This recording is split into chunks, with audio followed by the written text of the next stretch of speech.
started yet. Let's show everybody. Green beans. Green beans. You like to eat them raw, don't you? Yep. Right off the vine.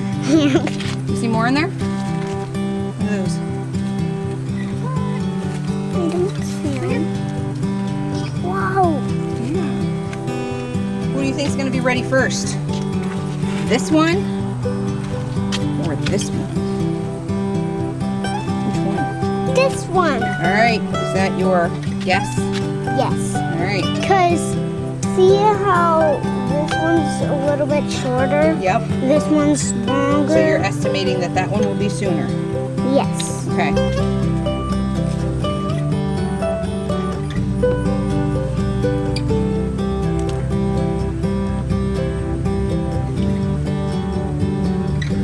Hey friends, Jen here with Serenity Hill Farmstead. Today I'm going to talk about something very important to us, and that's why homesteading is so important to us and how we do it with our kids and teach them. But I really didn't want this video to be just about how we do that, because there's a lot of really great homesteading and homeschooling families out there that do the same things that we do in a different way. Teaching your kids what you're passionate about, even if it's not homesteading, is such an important thing. You spend that time together, you bond, you create memories, you teach them something new, something that you know lots about. But homesteading, it's important. It's an important thing, especially to us. So I asked some other channels, some great channels, some channels that I really respect in what they do and how they do it with their families along with them. So I asked Freedom Homestead, the Max, and Milk and Honey Acreage to join in on a collaboration with me to share with everybody how we homestead and teach our children, their next generation, these valuable homesteading skills. Each one of these channels is going to be doing a different topic, all on the same subject of homesteading. Here at Serenity Hill, we're going to be talking about gardening today and how I do that with the kids, how I teach them, and how that is such a vital part of our homeschooling. Freedom Homestead does a lot of things in the kitchen, a lot of things cooking with the great things that they're growing. And they do all of that on a budget, and they've been doing videos like that for a long time. So I asked Tangi from Freedom Homestead to share how she does that and how she teaches that, how her and Jack do that together with their children. So she's going to be sharing a food video with you guys directly from what they grow in their homestead. The Max, I asked to do something on animal husbandry. They have a lot of animals on their farm. They've got a lot of kids. They're a large homeschooling family as well. And they're always putting out videos on how they care for their animals, and you always see their kids alongside with them. So they'll be talking about animal husbandry. And Milk and Honey Acres, I asked them to do something on food preservation. They do a lot of really good food preservation videos and have a lot of really good tips. So I asked them to join in on how they work together with their family and preserve what they grow.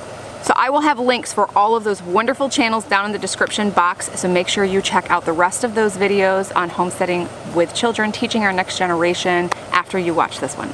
If you are new and coming over from one of their channels, welcome to Serenity Hill. My name is Jen. I am a homeschooling mom of 4 children. We homestead on a backyard homestead here in rural Northwest Illinois. We also have 10 acres that we are building a permanent homestead on, and we share that whole journey along with how we homeschool our children. So if you are interested in that and have not subscribed, I want to invite you to hit the subscribe button and the notification bell so you can stay up to date on everything that we do here.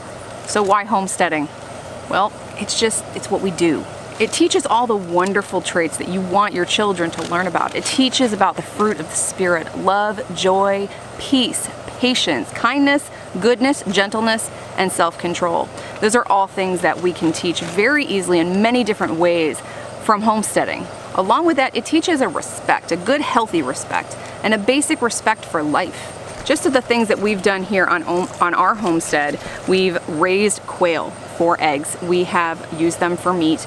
We have done meat chickens. We are now doing meat chickens and laying hens, and we raise rabbits. And we're so looking forward to doing more and getting more animals and growing our homestead in the future. And we've really grown together as a family doing all of these things together. And teaching the kids this way, this hands-on way, doing everything through experience, there's no substitute for that. And they learn more, and just more valuable lessons hands-on than they could ever learn from a book. My first example was animals, but you can do all of those things. You can learn all of those things without any animals. You can get all those lessons through another essential homesteading skill: gardening. Yeah, I'm sitting in our garden now, of where it is now. And I will show you what it looks like now in just a second. But we started our gardening journey. The very first thing we did as a homestead, as a new homestead, was start a teeny tiny little garden in a 10 by 10 space. And that space was right there, right where those watermelon are growing right now. That was our first garden space, a little 10 by 10 area. And now where I'm sitting is part of our 700 square feet of garden space. And that's not even including the vertical gardening space that we have, because honestly, I don't even know how to calculate that. The kids are involved in all of this. They're involved in every single aspect of it. They help turn this ground when it needs to be turned. They wood chip it alongside of us. They help us prepare the soil, amend the soil. They help us muck our rabbit stalls. They help us move that manure and fertilize the soil when it needs amending, especially into our raised beds. They help us in the seed starting process. They help prepare the soil. They help build that soil, that starting soil. They help get the greenhouses set up, the lighting set up. They help check the bulbs, change the bulbs. They water, they start seeds. They do everything from the beginning. And then when everything is ready, they help us transplant everything. And along that journey, that in that whole process, we're learning so many things, and they're recognizing so many things. They learn about soil components and the biodiversity in the soil and the different bugs and things, which a lot of kids are either really interested or really grossed out by. But they learn not just what these bugs are, but what their purpose is, of what God created them for, and how they help us gardening. What is an actual pest, an actual gardening pest, what their purpose is in the world, and why we don't want them in our garden, and what animals we do have around here that help us with that. This year we've had a wonderful example with Japanese beetles. Japanese beetles are a really big pest to a lot of gardeners, especially to their fruit trees and to their green beans. Those are probably the biggest problems we have, problem crops we have when it comes to Japanese beetles. Well, every morning we've been sitting outside. These windows right here, these windows here, that's our dining room, also our classroom. And we sit in there every morning over breakfast, and we look outside and we see these barn swallows and these sparrows outside just swarming this garden. They're everywhere, they're all over the place, and they're eating all the Japanese beetles. And we've never had that before. We've never had them come in and completely clear it out. And I sprayed our neem oil. That's what we use. That's our choice pest control. If I'm going to spray something, it's organic, because we are organic. I spray that unnecessarily because all those tiny little birds have pretty much eradicated our Japanese beetle problem. So we really haven't had much of a problem with them at all. And that's a new thing. Even in the going on 10 years of homesteading that we've been doing and gardening we've been doing, we've never seen that. So there's something new to learn every single year. They learn patience and faithfulness by doing these tasks over and over. Patience by seeing them grow, and gentleness because, well, if you're not gentle, you break your plants. You destroy your plants. And they learn that too. They learn that the hard way, and they've learned the fruit of their labor. Even my son, that is notorious for not eating a vegetable. He will go out of his way to completely avoid the consumption of any kind of vegetable product at all. He is probably my most involved in the garden. He loves the process. He loves being in nature. He loves getting his hands dirty. He loves to be the person responsible for watching something grow.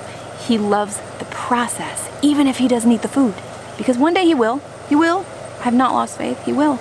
I mean, he eats it, even though he doesn't realize he does, because you gotta be sneaky. We put the greens in the smoothies, we put the dried greens into the spaghetti sauce. You know, there's things, there's tricks, the mom stuff. But they get such simple joy out of being in the garden together. They love it. They just love it. And the time in the garden, this, as a parent, as a mom, the time in the garden I get to spend with my kids, even when my teenager comes in and still wants to help me this year control the thistle. That's been the big thing. He's been assigned that, his choice, and during that time being able to connect. It's hard to connect with teenagers when they're younger. It's easier to get them involved. When they're young, when they're older, it gets a little trickier because they'd rather do the big kid things. But when he comes in, he asks me questions.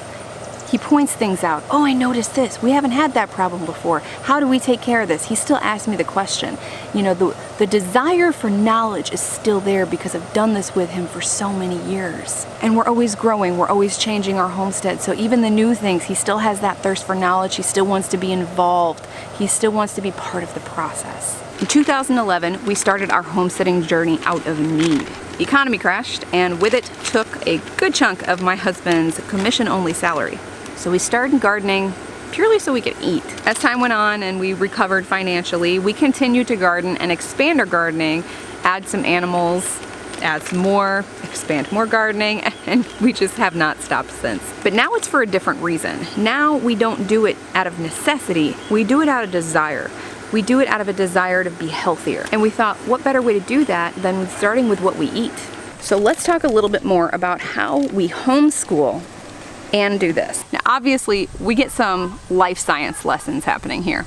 We do plant cycles, food cycles, water cycles, all of that. But we also teach the history of all of these things, the history of gardening, organic versus non-organic, GMO versus non-GMO. And we talk about the benefits and the drawbacks to different kinds of gardening. We're also extremely open with the financial aspect of everything. And we talk to our kids a lot, especially our high schooler, about what it takes financially to be able to homestead, in this case specifically, because this is my topic, gardening, and what it takes to start up, how much it costs for all of the greenhouse, the soil, the fertilizer, anything that we're gonna do that we don't grow sustainably on our homestead, any extra costs that we're gonna have. And we talk openly about that. And we talk about how we're gonna reach our goals if we don't have it in the budget to do something that we really want to do or need to do that year. A perfect example of this is when we had a wind shear that packed over 100-mile-an-hour winds that hit our town a couple years ago. We had a mature maple tree on the front side, the west side of our garden, that was completely leveled, and it took out the whole garden. We had nothing left. It took out a good chunk of the fence. It took out and all the rest of the crops for the whole rest of the year. I had virtually nothing left to salvage. So financially, we had to adjust to that. We had to repair a fence. We had to get rid of the tree. We were very fortunate to be able to borrow the tools that we at that time did not have to be able to cut and clear that tree. We were actually able to use that wood to start hugelkultur over there. But there was still the loss of all of that food, and that was food that we were planning on putting up and saving to feed us throughout the winter. So that was an expense in our long-term financial planning throughout the next 2 seasons that I had to adjust the budget a little bit, and we walked through that together. You know, the other side of teaching our kids this lifestyle, making sure they have these skills as they step into the world, not under our roof, is that we want them to be prepared in a time like right now when there's a pandemic, and there was a time where going to the grocery store really wasn't super helpful because so many people were buying things out. We didn't really have much of a change in our lifestyle because we had everything. We had things that we had been working on, that we had been growing, that we had stored from previous years. And really, there weren't major adjustments that we had to make. And if our kids learn these skills from us while they're still our responsibility to teach, then as an adult, they can be prepared and they don't have to feel that deep panic when the world changes. So there's always something new coming up. There's always a constant opportunity for learning, for lessons. Either they're right there in front of you or they're very simple to put together. You really just use what's right in front of you. I hope you guys enjoyed this video today and talking with me about how we teach our children these super valuable, really just essential homesteading skills. Homesteading is not limited to gardening and raising some animals for us. Homesteading means something different for everybody and all of the families that I asked to be part of this collaboration. It's different for all of us and we all do it differently. For us, working with what we have and living off of our land and being able to use everything all around us and being respectful of it and using it sustainably is really the most important thing for us, and that's what we try and teach our children. So now, if you haven't seen it, go ahead and click one of those videos down below in the description box. Click all of them, go watch all of them because they're all great channels and no doubt have some fantastic insight on how they do things and maybe some tips for you if this is something you want to implement in your family. Again, if you are new to the channel, I want to invite you to hit the subscribe button and the notification bell so you can stay up to date with everything we do here. And we'll see you guys in the next one. Thanks for watching. Bye.